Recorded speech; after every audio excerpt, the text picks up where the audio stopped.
पायात् पुरुषः पुराणः।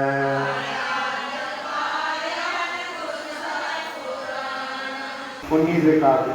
तुंगात् फलं यत्तत्किंचनाच्च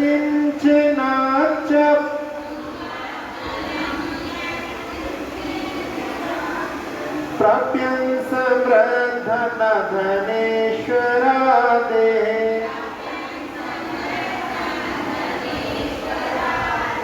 निरम्भसोऽप्युच्युतमादिवाग्रेर् नैकापि निर्याति धुनीपयोधे त्रैलोक्य सेवा निमाय दण्डन्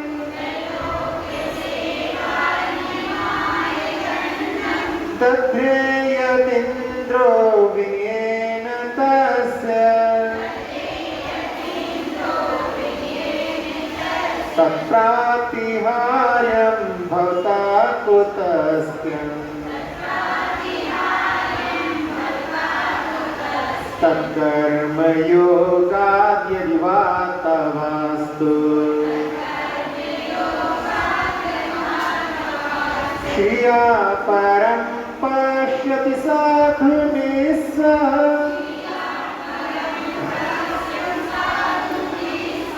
श्रीमान् न कश्चित् प्रपणन्त्वदन्यः यथा प्रकाशस्थितमन्धकारस् स्थायी क्षते सो न तथा तमस्थम्। कल अपन ने 19वें काव्य में देखा था कि भगवान जो उदार होते हैं भले ही अकिंचन हो, उनके द्वारा जैसे फल की प्राप्ति होती है वैसे समृद्धशाली धनेश्वरों के द्वारा नहीं होती। उदाहरण देते हुए कि जो पर्वत जल से शून्य होते हैं उनसे तो नदियां निकलती हैं, लेकिन समुद्र जो जल से भरा हुआ होता है फिर भी वहां से एक भी नदी नहीं निकलती। फिर 3 लोगों की सेवा करूंगा, इस प्रकार के नियम के साथ में बड़े विनय के साथ में दंड को इंद्र ने धारण किया, इसलिए उसका प्रातिहर्पणा बनता है। लेकिन आपको कैसे बनता है? फिर कहा कि तीर्थंकर नाम कर्म के योग से या उस इंद्र के लिए प्रेरणा देने के कारण में आपको भी प्रातिहर्पणा प्राप्त होता है। फिर जो निस्वा होते हैं यानी धन से रहित होते हैं, दरिद्र होते हैं, वो लक्ष्मीवानों को अच्छी दृष्टि से देखते हैं, लेकिन आपके अलावा अन्य जितने भी लक्ष्मीवान हैं वो गरीबों को अच्छी दृष्टि से नहीं देखते। फिर उदाहरण देते हुए लिखा कि जो प्रकाश में स्थित है उसको अंधकार में रहने वाला अच्छे से देख सकता है, लेकिन जो अंधकार में स्थित है उसको प्रकाश में रहने वाला अच्छे से नहीं देख सकता। अब 22वें काव्य से अपन प्रारंभ करते हैं। स्ववृद्धि निश्वास निमेष भाज्य। हाँ जी के बाद में यहाँ पर प्रारा है तो उसमें अपन पा का जो स्वराघात करेंगे तो पा उसको मिला करके पढ़ेंगे। स्ववृद्धि निश्वास निमेष भाज्य प्रत्यक्ष मात्मानुभवेपि मूढ़ः किंचाखिलज्जेय विवर्ति बोधस् स्वरूपमध्यक्षमवैति लोकः स्ववृद्धि निश्वास निमेष भाज्य प्रत्यक्षमात्मानुभवेपि मूढ़ः किंचाखिलज्जेय विवर्ति बोधस् स्वरूपमध्यक्षमवैति लोकः स्ववृद्धि निश्वास निमेष भाज्य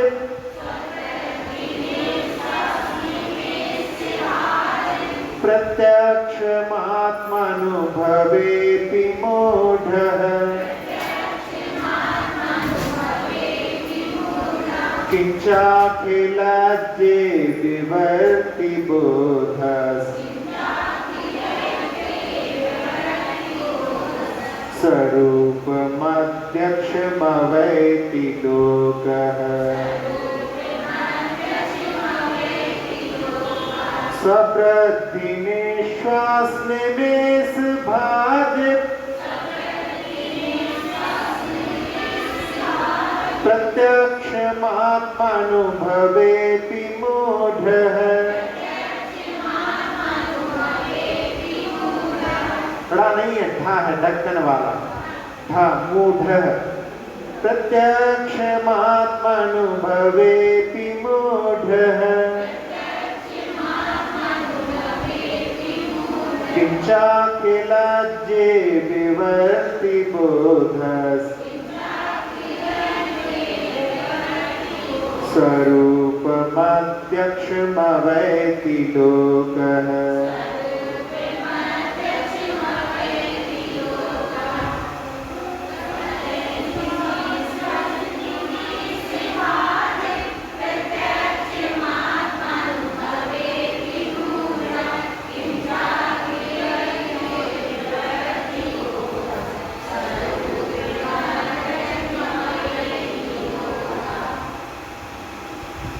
प्रत्यक्षम यानी ये स्पष्ट है, प्रकट है।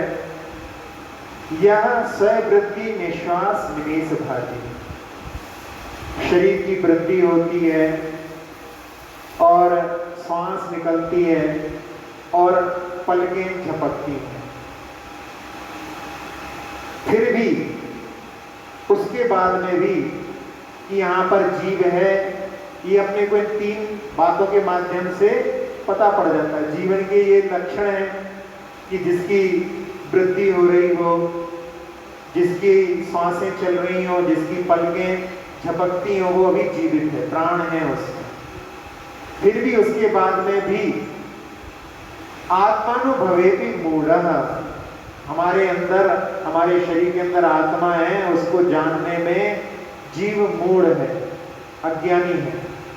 क्योंकि आत्मा पांचों इंद्रियों और मन का विषय नहीं है, तो जबकि जान रहा है कि इसमें जीवन है, तो जीवन है तो जीव भी होगा, लेकिन फिर भी अपने आत्मा को जानने में जो मूढ़ है, सा लोकः, ऐसा जो जीव लोक है,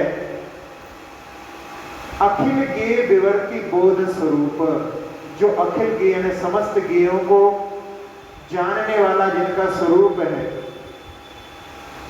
संपूर्ण पदार्थों को जानने वाला ज्ञान ही जिनका स्वरूप है, ऐसे अध्यक्षम किंचा वेति, जो अध्यात्म स्वरूप है, ऐसे आपको कैसे जान सकता है?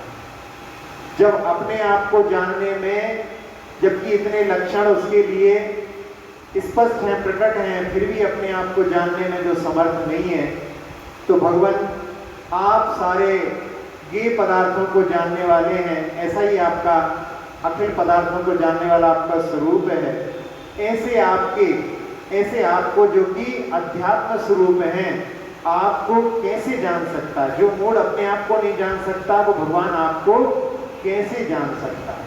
यहाँ पर कभी धनंजय भक्ति करते हुए कि भगवान आपका स्वरूप पहले कई बार आया कि हम आपके स्वरूप को नहीं जानते हैं। जब हम अपने आप को नहीं जानते हैं तो हम आपको कैसे जान सकते?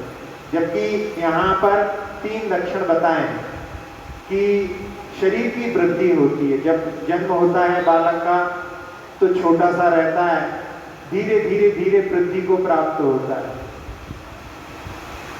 तत्वार सूत्र का वो सूत्र प्रदेश संहार विसर्पाभ्याम प्रदीपवत्, दीपक के समान यदि छोटी जगह में दीपक को रखा जाए तो वो छोटे से आकार में उसका प्रकाश फैल जाता है, और यदि बड़े कक्ष में रखा जाए तो बड़े कक्ष को घेर लेता है।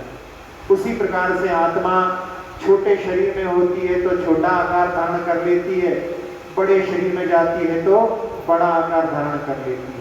तो ये तो एक जीव, जब जैसे कि कोई छोटा जीव मर करके बड़े जीव में जाए तो बड़ा आकार को, लेकिन अपने आप में ये अपन देखते हैं, पहले बचपन में छोटे होते हैं, धीरे धीरे बढ़ते जाते हैं।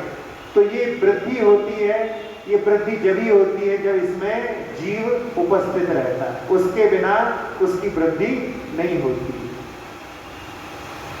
जो ज्ञात विश्व में, वैसे तो आगम में बताया है कि कितने कितने योजनाओं का वो तंदुरुस्त होता है वगैरह, लेकिन जो ज्ञात विश्व है उसमें भी अभी जो ब्लू व्हेल होती है वो 30 हाथी के बराबर उसकी लंबाई होती है। 30 हाथियों को खड़ा कर दिया जाए, इतनी बड़ी जो है उसकी ब्लू व्हेल की जो है लंबाई होती है। उसकी केवल जिह्वा मात्र एक हाथी के बराबर होती है। तो यहाँ पर जब शरीर की वृद्धि होती है, एक एक दिन में उसका जो उसके जो बच्चे होते हैं उनका एक एक दिन में 1-1 क्विंटल वजन बढ़ता जाता है, ऐसी वृद्धि होती रहती है। तो ऐसे जो है शरीर के जो विस्तार वाली बात है, वृद्धि वाली बात है। फिर दूसरा होता है निश्वास, श्वासोच्छ्वास या प्राणापान इसको कहते हैं। पंचेंद्रिय में तो प्रकट दिखाई देता है, 4 इंद्रिय तक के जीवों में जो स्पष्ट रूप से दिखाई में नहीं देता। इसीलिए अकलंग देव ने उसके लिए प्राणापान शब्द के माध्यम से संबोधित किया है। तो इसके माध्यम से भी जाना जाता है, जब डॉक्टर आते हैं पल्स आदि चेक करते हैं, श्वास आदि को भी चेक करते हैं, तो उसके माध्यम से इसमें भी जीव है कि नहीं है, इसका ज्ञान इसके माध्यम से भी होता है। और अपनी पलकें जो झपकती हैं वो भी जीवित होते हुए ही झपकती हैं। जब प्राण निकल जाते हैं तो उस समय पलकों को नहीं झपकता। एक दिन में कितनी बार झपकते हैं पलकें? 11,500 बार। कितनी बार आंखों की पलकें एक दिन में व्यक्ति झपकता है, ध्यान नहीं देता, लेकिन वो काम चलता रहता है उसका। तो ऐसा जो स्वरूप है 11,500 पर डे, एक दिन में इतनी बार पलकों को जीव झपकता है अपनी आंखों को। सामान्य से, मतलब किसी की ज्यादा भी हो सकती है, किसी की कम भी हो सकती है, लेकिन सामान्य जो निकाला है वो इतनी है। हाँ, अब इतनी सब कुछ होने के बाद में भी अपने आत्मा के स्वरूप को जानने में हम समर्थ नहीं है, क्योंकि आत्मा पहले भी कहा कि 5 इंद्रियों के द्वारा नहीं जाना जा सकता। लेकिन हमने एक बार ध्यान में आपको बताया था कि अपनी अपनी अनुभूति तो सबको होती है। इसीलिए जो सूत्र ग्रंथ है, जिसमें न्याय का जो सूत्र ग्रंथ है, उसमें एक सूत्र आता है कि शब्द अनुच्चारणेपि स्वस्य अनुभवनम अर्थवत्। यानी कोई शब्दों का उच्चारण भले ही नहीं कर रहा हो, फिर भी अपना अनुभव तो सबके लिए होता है। कि रात्रि के समय में घर में पहुंचने के बाद में कौन कौन घर में आ गया है कि नहीं आ गया है। कई लोग जो बुजुर्ग होते हैं उनकी आदत रहती है, तो पहले जो है किसी को देखा दरवाजा बंद था, फिर दरवाजा खुला तो वहां पर प्रकाश नहीं था, तो बिस्तर में सो रहा है कि नहीं उसको हाथ से छू करके, हाँ यहाँ पे उसका जो है पैर दिख रहा है, मतलब यहाँ पर वो आ गया है।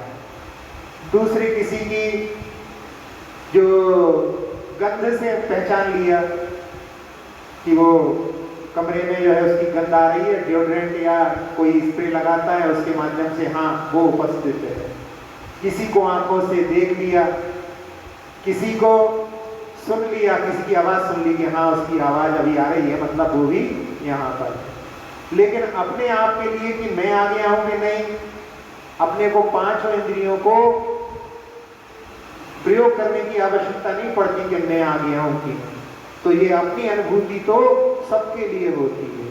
तो अब अपनी अनुभूति तो होती है, लेकिन उसमें अपना उपयोग यदि बाहर जा रहा है तब फिर अपन अपनी अनुभूति नहीं करते। अपनी जो ऊर्जा है, ज्ञान है, अपन उसका जो है प्रयोग बाहर करते रहते। इसीलिए आचार्य पूज्यपाद महाराज ने इष्टोपदेश में कारिका लिखी, संयम्य करणग्राम मेकाग्रत्वेन चेतसा आत्मान मात्वान ध्यायेदात्मनैवात्मनस्थितम्। कि अपने जो करणग्राम है, इंद्रियों का समूह है, उनको संयमित करके। अब संयमित करके कर क्या है? स्पर्शन इंद्रिय का जो विषय है उसमें उसके उपयोग को नहीं ले जाना। फिर रसना इंद्रिय के भी विषयों के माध्यम से, जिनको विषयों को जानने के लिए रसना इंद्रिय के माध्यम से चखते हैं, उन पर भी नहीं। नाक के माध्यम से जानते हैं गंध को, उस पर भी नहीं। और रंगों को देखते हैं, रूप को देखते हैं, उस पर भी नहीं। और कान से शब्दों के सुनने के लिए भी अपनी इंद्रियों को विषयों के प्रयोग के लिए नहीं भेजना। इसीलिए अष्टांग योग में प्रत्याहार आता है। पांचों इंद्रियों के विषयों को उनमें ग्रहण करने के लिए ना जाकर के उनसे हट करके अपनी ऊर्जा का प्रयोग अपने आप को जानने के लिए करना। तो इस प्रकार से संयम्य कर्णग्राम और एकाग्र होकर के बहुत सारे विषयों में भी अपन अपने उपयोग को लगाएंगे तो उसके माध्यम से वहां पर परिस्पंदन होगा और वो ध्यान की भूमिका नहीं बन पाएगी। इसलिए एकाग्र होकर के और अपनी आत्मा का आत्मवान का शब्द का अर्थ जो संयमी है उसके लिए, लेकिन फिर भी अपनी अपनी भूमिका के हिसाब से वहां पर अपनी आत्मा में आत्मा के द्वारा आत्मा का ध्यान करने के लिए कहा गया है। तो यहाँ जब आत्मा का ध्यान करते हैं तो उस समय में कुछ भावनाएं कि मैं जीव द्रव्य हूं, अन्य द्रव्य नहीं हूं, मैं अजीव द्रव्य नहीं हूं। ये शरीर जो एक कोठी के समान है, ये अजीव द्रव्य है, मैं इसके अंदर निवास करता हूं। फिर मैं धर्म द्रव्य भी नहीं हूं, लेकिन धर्म द्रव्य भी, जहां पर मैं विराजमान हूं वहां पर धर्म द्रव्य भी है। और वह धर्म द्रव्य चलते हुए मेरी सांसों को चलने में सहायक है। अंदर शरीर में ब्लड का सर्कुलेशन भी हो रहा है, वो भी इसके धर्म द्रव्य के माध्यम से हो रहा है। और शरीर स्थिर है, एक जगह पर बैठे हुए हैं, ये अधर्म द्रव्य का उपकार है। और इस आकाश द्रव्य ने हमारे लिए अवगाहन के लिए जगह दी है। काल द्रव्य एक एक समय परिवर्तन कर रहा है। इस प्रकार से अपनी आत्मा का ध्यान करने का प्रयास धीरे धीरे करें तो उसके माध्यम से हम धीरे धीरे अपने आत्मा के स्वरूप को जानने लगेंगे। और उसके माध्यम से फिर जब अपने आत्मा के स्वरूप को जानेंगे भगवान की वाणी से, भगवान के दर्शन करते करते फिर भगवान के स्वरूप से भी परिचय हमारा हो सकता है।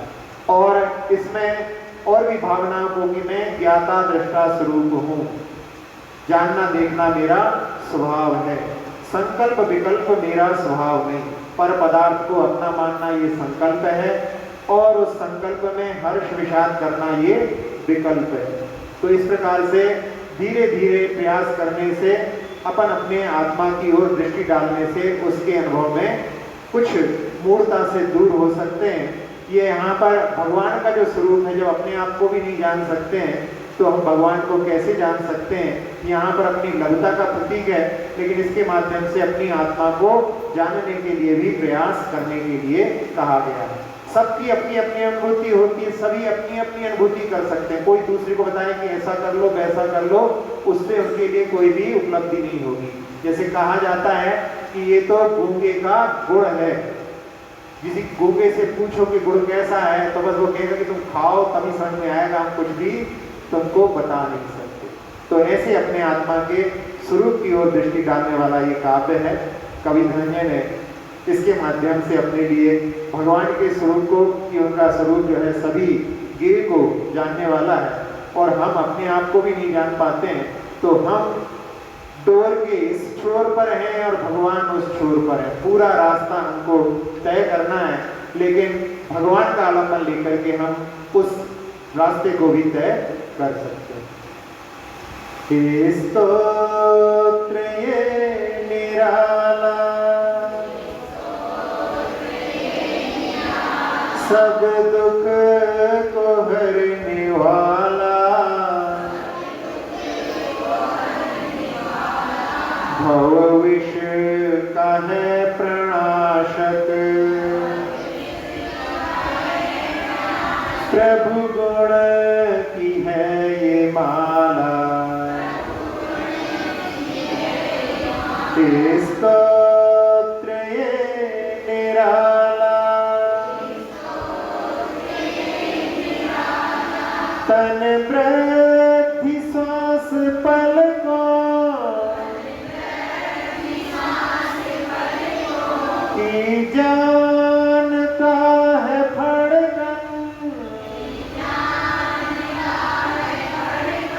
अनुभूति पर न निज की कैसे वो जानेगा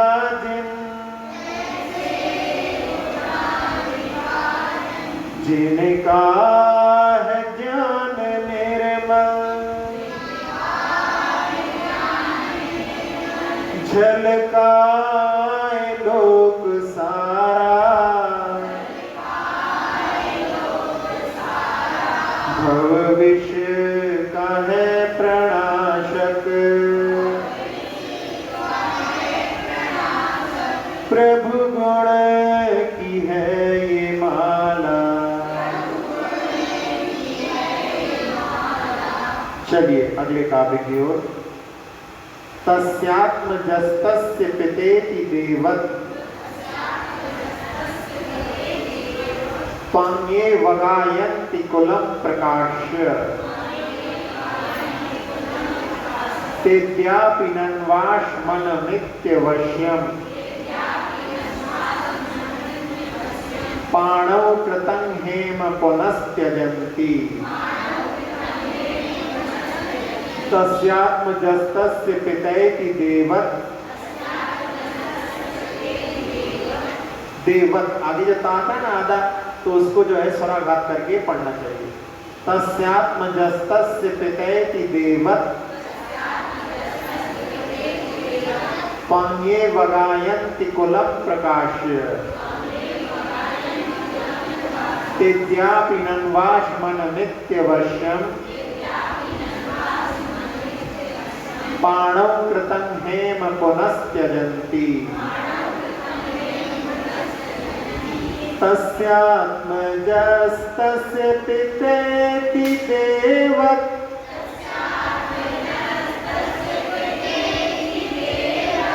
त्वन्ये वगायन्ति कुलं प्रकाश्य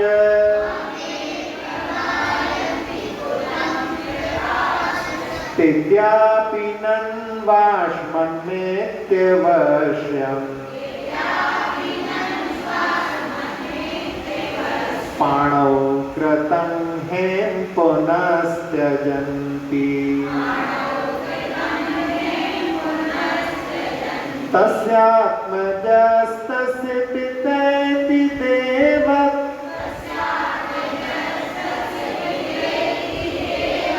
त्वन्ये वगायन्ति कुलं प्रकाश्य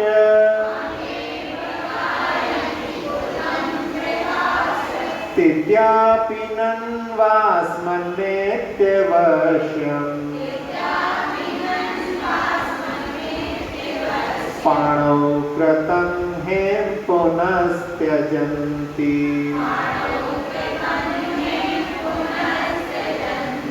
पढ़िए।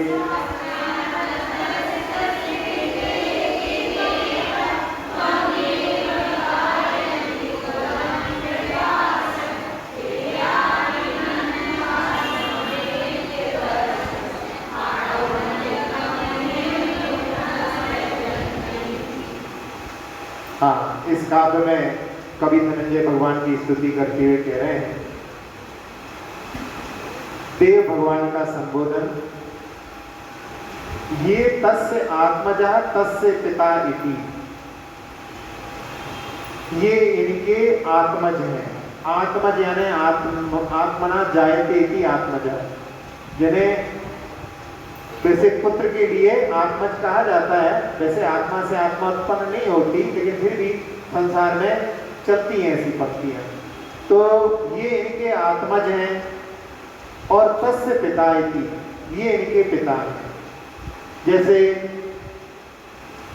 आदिनाथ भगवान के लिए कहो तो आदिनाथ भगवान के आत्मज जो है भरत हो गए, या नाभि के आत्मज ऋषभदेव हो गए, और ये इनके पिता हैं। तो भरत चक्रवर्ती के ये पिता हो गए। कुलम प्रकाश से त्वाम अवगायन्ति, इस प्रकार से कुल का प्रकाशन करके, कुल का वर्णन करके त्वाम अवगायन्ति, यहाँ पर प्रशंसा नहीं लगती, यहाँ पर ऐसा लगता है कि वो अपमान कर रहे हैं। ते अद्यपि पाणि कृतम हेम आसनमिति पुनः अवश्यम त्यजन्ति, कि हाथ में आए हुए स्वर्ण को प्राप्त करने के बाद में भी ये इस पत्थर से निकला है, इस प्रकार से उसका त्याग कर देते हैं। भाव क्या है यहाँ पर कि जो कुल की बात करके कि इनके पुत्र थे, इनके पिता थे, इस प्रकार से मनुष्य ही थे, कोई बड़ी विशेष बात नहीं थी, तो उस पर दृष्टि डालने से वहां पर आत्मा ने जो उपलब्धि की है, जो सर्वोच्च पद को प्राप्त किया है, उस पर दृष्टि न डाल करके जो संसार में चलता है बस उसी में फंसे रह गए। समझ में आ रहा है कि व्यवहार में ही फंसे रह गए, मूल में जिस आत्म तत्व को उन्होंने उपलब्धि किया उसकी ओर दृष्टि नहीं गई। तब जहां पर समय सार में भी पहले अधिकार में वहां पर आता है कि एक व्यवहार स्थिति भी होती और एक निश्चय स्थिति भी होती। तो व्यवहार स्थिति कि भगवान का ऐसा रंग है, भगवान का कहाँ जन्म हुआ, तो ये सब चीजें व्यवहार स्थिति है। फिर बाद में सर्वज्ञता, अंदर जो भगवान के गुणों की जो स्थिति है वो निश्चय स्थिति है। तो यहाँ उसी बात को यहाँ पर कहा गया है कि ये इनके आत्मज हैं, इनके पिता हैं। इस प्रकार से कुल का प्रकाशन करके वास्तव में वहां पर भगवान के जो मूल अंदर के जो अनंत चतुष्टय आदि गुण हैं उसकी ओर दृष्टि बिल्कुल नहीं है। इसलिए वहां पर कह रहे हैं कि ये भगवान का एक प्रकार से सम्मान नहीं है, एक प्रकार से अपमान जैसा है, अवगायन्ति ऐसा दिया है। इस तरह की स्थिति में कोई अंतर नहीं है, सेम ही है। हाँ, वैसे जो है एक वो आता है कि स्तुति होती है और एक उसमें आवश्यक में आता ना क्या वंदना, उसमें तो अंतर होता है, लेकिन स्तवन और स्तुति में तो ये शब्दों के अलग अलग प्रयोग एक प्रकार से कह सकते हैं, बस अभी कोई अंतर नहीं है उसमें। तो बात क्या चल रही थी कि ते अद्यपि पाणि कृतम, यानी अपने हाथ में आया हुआ सोना है, उस सोने की ओर दृष्टि ना डाल करके कि ये इस पाषाण से निकला है, पाषाण की ओर वहां पर दृष्टि गई तो हाथ में आया हुआ सोना भी चला गया। तो इस प्रकार से यहाँ जो नयों की भूमिका रहती है उसके माध्यम से कि व्यवहार जो है भक्ति वो भी जरूरी है, निश्चय भक्ति भी जरूरी है, दोनों नयों की आवश्यकता है। एक नय का आश्रय लेने वाला एकांती होता है, चाहे वो व्यवहार का यदि व्यवहार का यह आश्रय ले रहा है, निश्चय को भूल गया है तो वो भी व्यवहाराभास है। और जिसने केवल निश्चय को पकड़ लिया है, व्यवहार की क्रियाओं को गौण कर दिया, उनको निषेध कर दिया, तो वो भी जो है एकांती है, वो भी मिथ्यात्व का ही पुट है। इसलिए यहाँ पर इस बात में जो है, लेकिन होता क्या है कि व्यवहार के साथ साथ में निश्चय को दोनों को ग्रहण करना है, क्योंकि व्यवहार के माध्यम से ही निश्चय की प्राप्ति होती है। आप लोग जहदाना में पढ़ते हैं, अब व्यवहार मोक्ष मग सुनिए हेतु नियत को हुई। तो जो निश्चय को जन्म देने वाला उस व्यवहार को भी जानना जरूरी है, लेकिन साथ साथ में व्यवहार में ही नहीं रुकना है, अपने लिए निश्चय का भी ज्ञान होना आवश्यक है।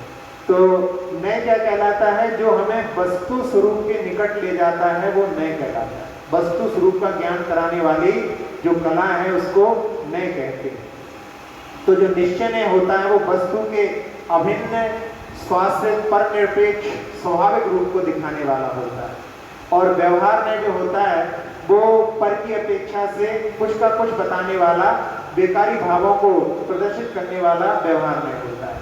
जैसे तलवार है, तलवार चांदी की म्यान में रखी हुई है और एक लोहे की म्यान में रखी हुई है। अब कहा कोई इतना लंबा सेंटेंस बोले, चांदी की म्यान में जो लोहे की तलवार रखी है उसको लेकर के आओ, तो ऐसा ना बोल करके उसने बोल दिया चांदी की तलवार लाओ। तो चांदी की तलवार लाओ वहां पर कहने में कि चांदी की म्यान में जो रखी है उसको यहाँ पर कह रहे हैं। इसी प्रकार से यहाँ पर मनुष्य जो कह रहे हैं अपन, यहाँ पर जो शरीर, मनुष्य शरीर में रखा हुआ आत्म तत्व है, उसकी ओर दृष्टि भी यहाँ पर व्यवहार के माध्यम से, वहां पर उसको मनुष्य कहना आत्मा के लिए व्यवहार की दृष्टि से ठीक है, लेकिन जब आत्मा की ओर दृष्टि जाएगी तो वहां पर मनुष्य वहां पर नहीं रहेगा। मनुष्य से ऊपर उठ करके उस आत्म तत्व को देखने की दृष्टि निश्चय के माध्यम से प्राप्त होती है। स्वर्ण की अंगूठी कहना ये निश्चय है, और ये मेरी अंगूठी है ये कहना व्यवहार। अपनी अपने जेवरों को अपना कहना ये व्यवहार है, और ये सोने के हैं। वास्तव में किसके होते हैं?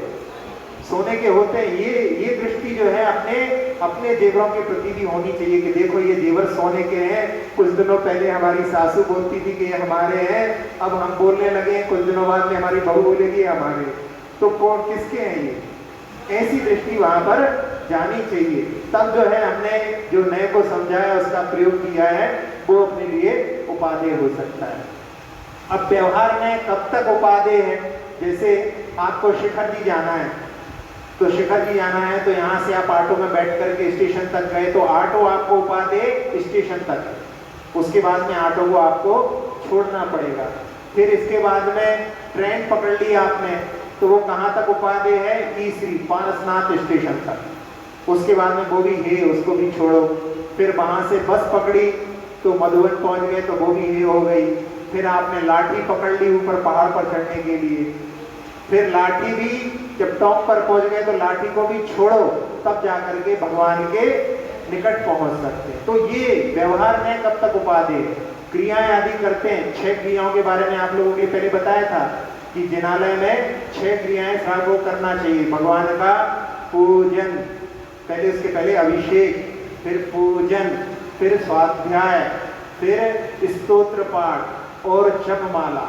इसके बाद में ध्यान, सब कुछ छोड़ करके ध्यान, ये सब क्रियाओं के माध्यम से बाद में ध्यान में लीनता, इसकी लिए प्राप्ति के लिए यहाँ पर कहा जा रहा है।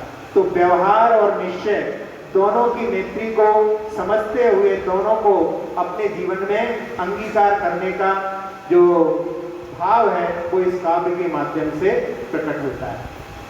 अब एक उदाहरण के माध्यम से अपन समझते हैं इसको कि जो बादाम लगती है, बादाम का फल होता है, आप लोगों ने देखा होगा कहीं कहीं पर हरी बादाम भी आती है, हरी कच्ची बादाम भी आती है। तो जो बादाम, हरी बादाम रहती है, उसको हाथ से आप खोल करके और उसके अंदर से जो निगी है उसको निकाल सकते हैं। तो अंदर की जो निगी है उसी का जो है भक्षण किया जाता है। बाहर के जो छिलके हैं उसके लिए कोई भी, छिलके को कोई भी नहीं खाता है। तो निश्चय से बादाम क्या है? अंदर की निगी। लेकिन उसकी उपलब्धि जो होगी, ऐसी बादाम कहीं नहीं उगती है कि उसके ऊपर जो है कवर ना हो, कवच ना हो और सीधी बादाम उत्पन्न हो जाए। तो बादाम जब भी प्राप्त होगी तो कैसे प्राप्त होगी?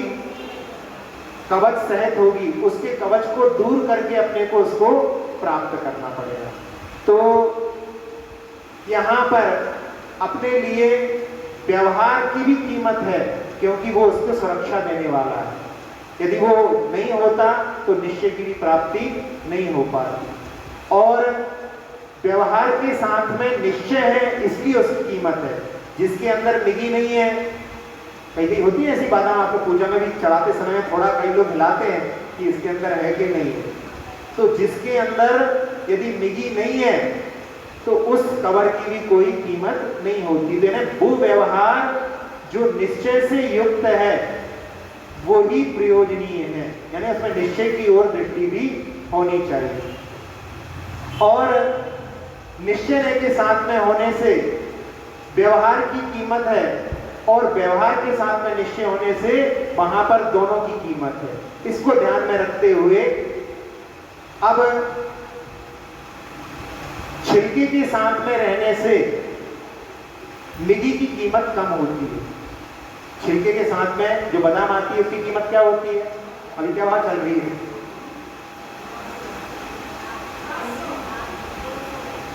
200-300 होगी, और यदि वो केवल निगी निकाली जाए तो 700-800, 500 वाली।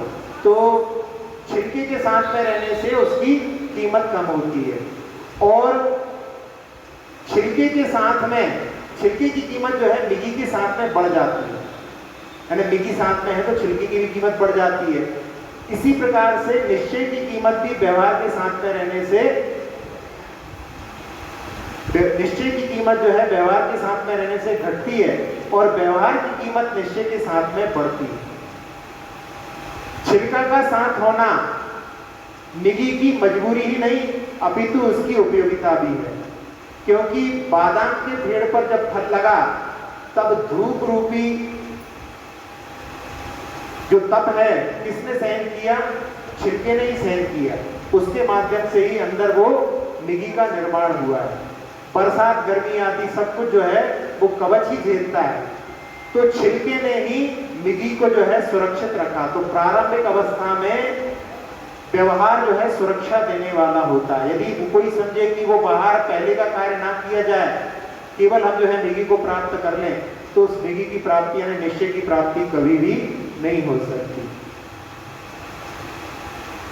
हाँ, फिर इसके बाद में यदि हम बादाम के छिलके का निषेध नहीं करें तो हम कभी भी मिगी का स्वाद नहीं चख सकते। इसलिए निश्चय व्यवहार को छोड़ करके, लेकिन यहाँ पर मतलब ये नहीं है कि व्यवहार को पूरी तरह से गौण कर दें, उसकी उपयोगिता को समझ करके वहां पर उसको तोड़ना जरूरी है, उसके बाद में ही निश्चय में प्रवेश हो सकता है।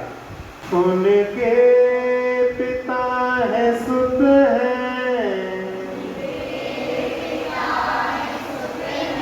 करते हैं कुल का वर्णन, निकला है पत्थरों से, तज देते हाथ कंचन, शुद्धात्मा का वैभव, तन दृष्टि से विसारा, भव विष का है प्रणाशक, प्रभु गुण की है ये माला, स्तोत्र ये निराला।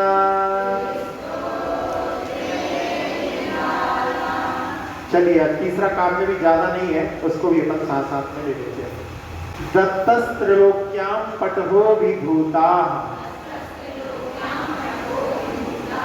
सुरासुरास्तस्य महांस लाभः, मोहस्य मोहस्त्वैको विरोद्धम्, मूलस्य नाशो बलवत् विरोधः।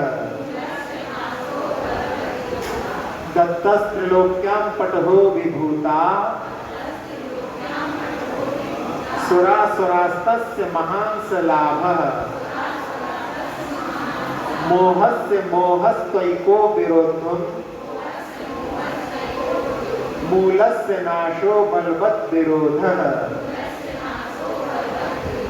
दत्तस्त्रैलोक्यां पटहो विभूता,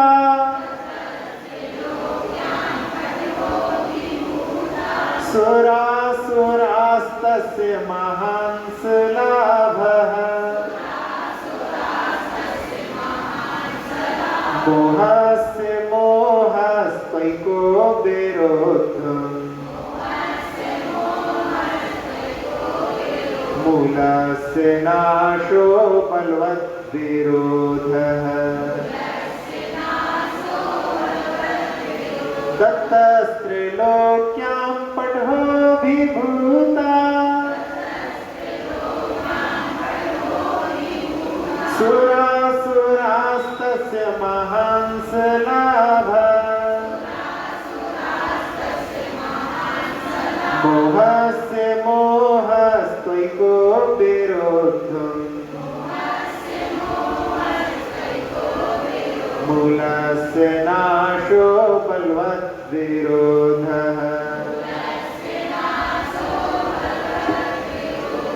पढ़िए।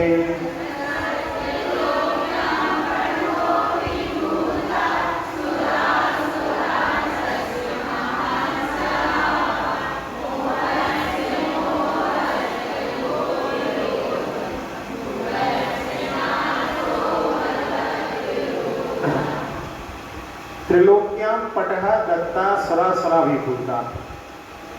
मोह ने तीनों लोकों पर विजय प्राप्त कर ली और उसने नगाड़े बजवा दिए कि मैंने सुर असुर सभी को जीत लिया है।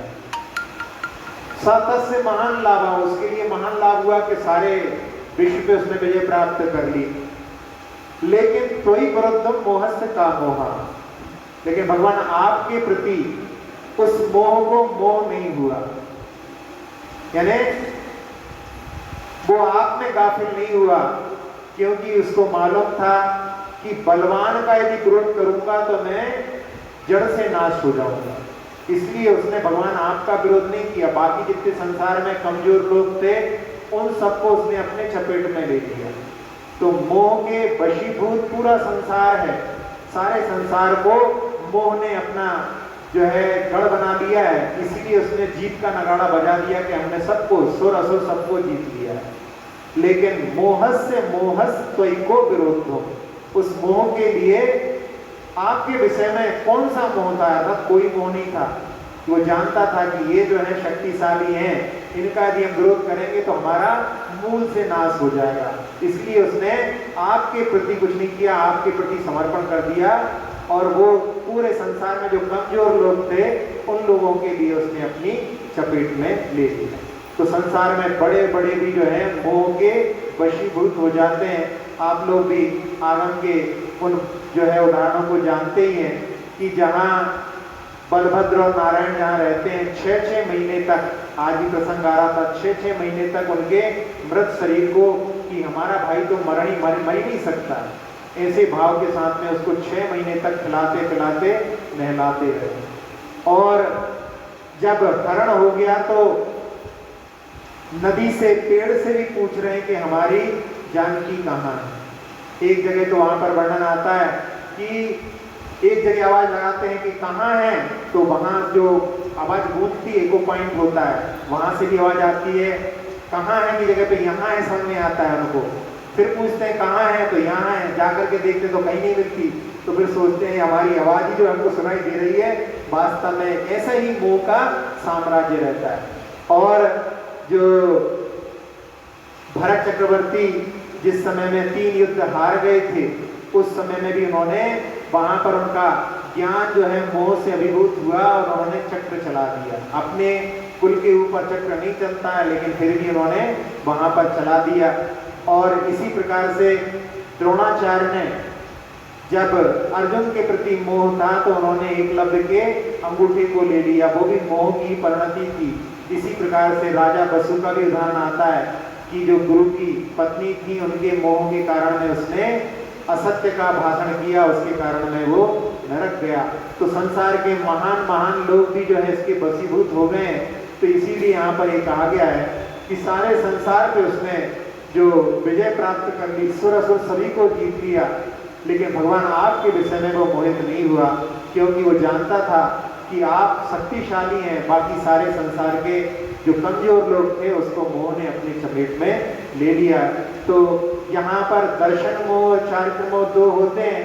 तो कम से कम दर्शन मोह पर तो विजय घर में रह करके भी कर सकते हैं, उसके लिए भी हमें प्रयास करना चाहिए। छोटी छोटी बातों में कोई कुछ बोल देता है, कोई इधर जाने के लिए तैयार हो जाता है, कोई उधर जाने के लिए तैयार हो जाता है। कई ऐसी भी जगह पे हम जाने के लिए तैयार हो जाते हैं जहाँ पर जो झांकियाँ आदि लगती हैं, जहाँ पर हिंसा का तांडव नृत्य है, फिर भी वहाँ पर हम लोग दृश्य देखने पहुँच जाते हैं। हम जाएंगे तो हमको देख करके बहुत सारे लोग हमको आदर्श मान के वो भी पहुँच जाएंगे। तो उनको ये सब जो है दर्शन मोह का ही साम्राज्य है। तो उस पर तो विजय जो है श्रावक प्राप्त कर सकता है, उससे तो अपन लोग जो है बचने का प्रयास करना चाहिए। ये इस काव्य के साथ में अपन देख सकते हैं। जीता है सुर असुर को, त्रिभुवन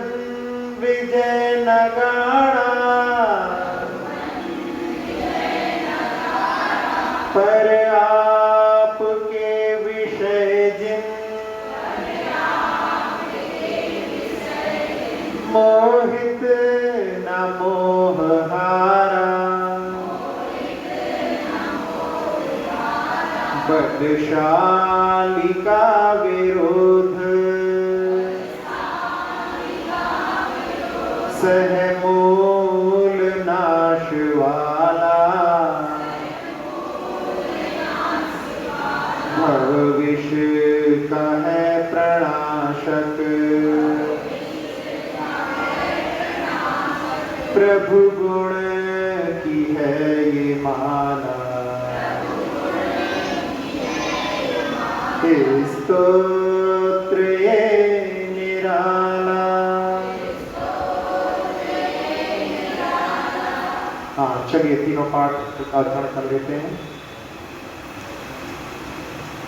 सप्रतिनिश्वास निमेष भाजित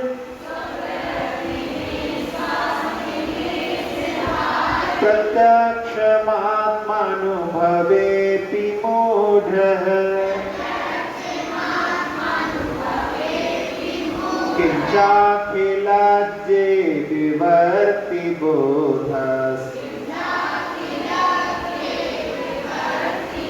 स्वरूपमध्यक्षमवैति लोकः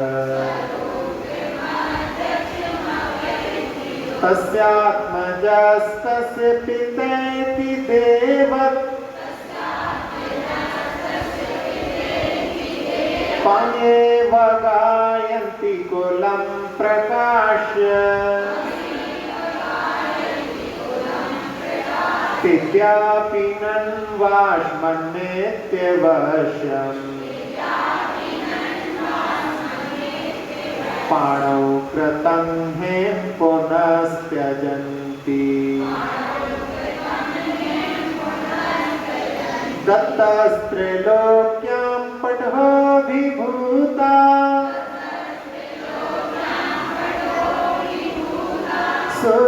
सुरासुरास्तस्य महांसलाभः मोहस्य मोहस्त्वैको विरुद्धम्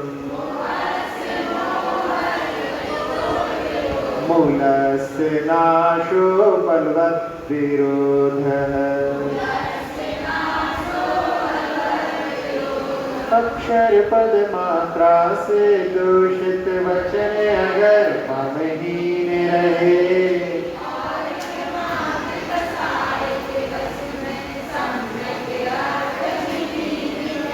जिन वाणी माता मेरी सब त्रुटियों को क्षमा करें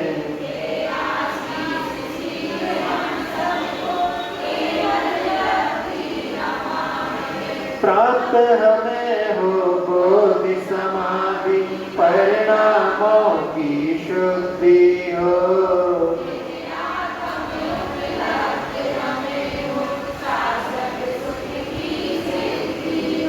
चिंतित वस्तु दात्री माता चिंतामणि उपमा भाती